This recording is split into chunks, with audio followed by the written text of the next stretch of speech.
in the interview at the Pulse, you mentioned that in addition to planning for the city to grow, and I know that this is a little bit of a question that has a lot to do with the county, but I did want to ask you in your opinion. We just got some bad reports on the school system in Hamilton County, some of our failing schools. We have 12 failing schools, and many of them concentrated in urban areas. Mm-hmm. How do you see our schools improving in this situation, and is there a city role that you see going forward? Well, we have the Division of Education, Arts, and Culture, which I established when I came in to try to fill in around the edges of the educational system. Yes, the schools are a county-wide responsibility, but the city is still very much in the business of making sure our young people have an education system that's second to none, and that doesn't mean that we just pound on the desk and demand better education. It means that we have to get actively involved.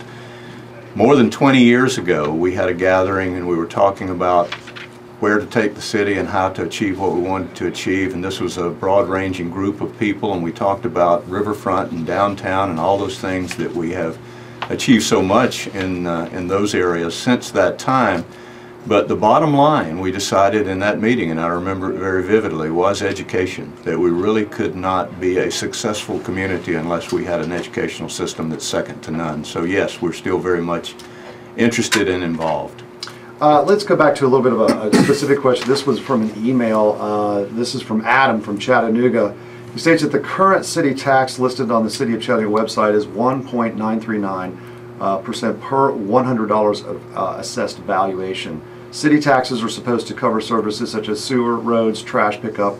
However, not all dwellings receive all of these services. Condominiums downtown are having to take on extra costs of private trash service when they should be included in the city as a service paid by their property taxes. This is not a problem in similar sized city. The city of Knoxville, for example, contracts with private trash collectors to handle condominiums, and the city covers a set amount of the pickups. Anything beyond that amount is then handled by the homeowners. Mm-hmm. Can you address this? Well, we have a simple system where we will provide service, we will pick up cans, we provide the cans, and anything, not just condominiums, but any business or larger user of solid waste, if they provide their own dumpster, for example, they have to have a contractor to pick that up. But we have built-in cost, landfill cost and so forth, that go far beyond what it costs for just for the simple pickup. But if the individual wishes to talk directly with the mayor's office, our number's listed, it would be a minuscule change in their tax rate if he's talking about why don't we get a break because we don't. He's talking about a tax break. I know he's talking about that. But really the cost of managing and maintaining a landfill far outreaches the cost of the pickup. And we do pick up downtown, actually. If he's in a condo downtown, we have garbage trucks that run around downtown at night, and he's seen them, I'm sure, that pick up garbage in their city trucks. Let me switch gears just here a little bit. And this was big for your administration last year and still ongoing, I'm sure.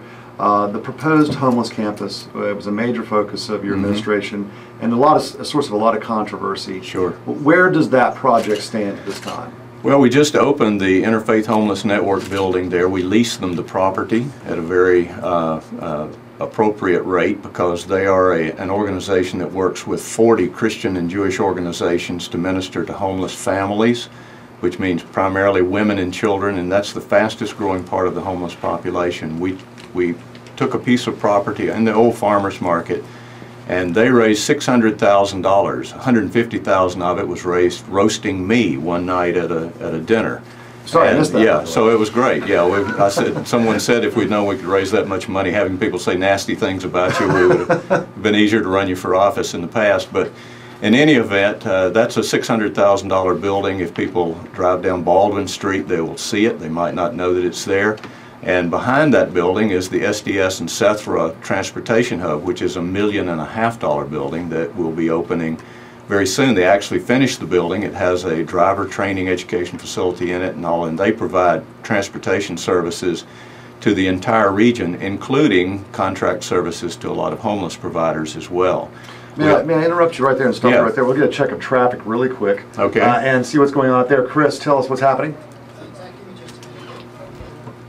Thank you, Chris. 702-9111 is the number in the studio, and if you'd like to finish up. Yeah, well, I'll finish up very quickly on that. The homeless campus has been successful, and it is continuing. We are actually waiting.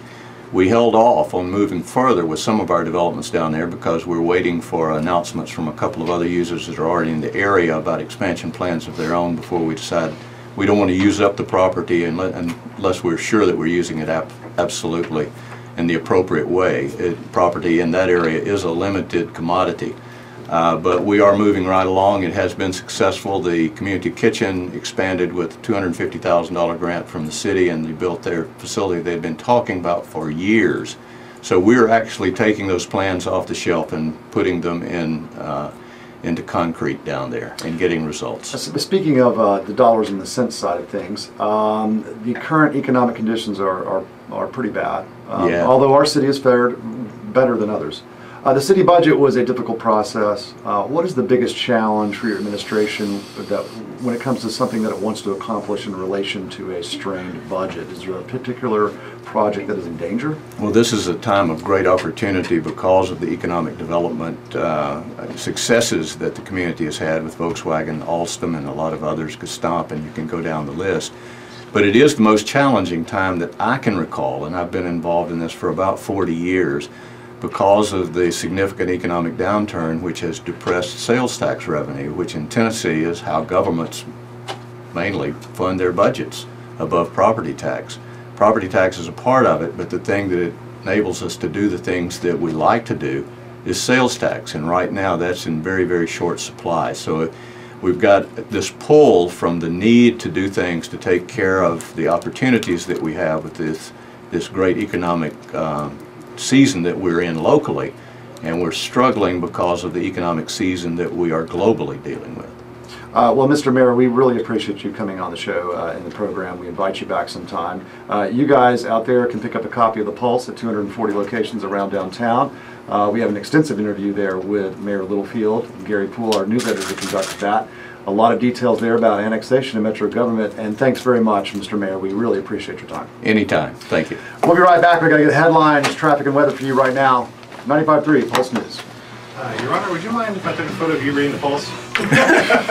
I never read the Pulse. It's kind of a meta thing. You mean? It's got a nice looking guy on the cover there. Well, that's not what Tom Griscom told me. Tom Griscom will not admit to reading Chattanoogan.com.